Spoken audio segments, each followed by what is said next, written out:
Hello mga lalabs! Magluto tayo ng kubos guys. Ayan guys, ipa-fry natin guys. Pwede natin siya ilagay sa mga salads or pag nagluto kayo ng adas soup guys. Masarap din yan guys. Ibabaw sa adas soup guys. Gusto ng mga alaga ko yan. Ihalo sa adas soup. At saka sa mga salad guys. Ang sarap-sarap guys. Hindi ako hindi ko type yung kubos guys. Pero pag ganyan ang pagluto guys, masarap papakin guys. Masarap din yan guys. Papakin mo na ang ganyan guys. Malutong-lutong para siyang chips. Ayan. Ang ating video for today. Fry kubos guys. Ang sarap guys. Ayan guys. Masarap yan guys.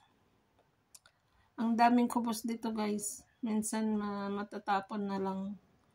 Kasi pag nag-order sila ng matam guys, ang daming kubos na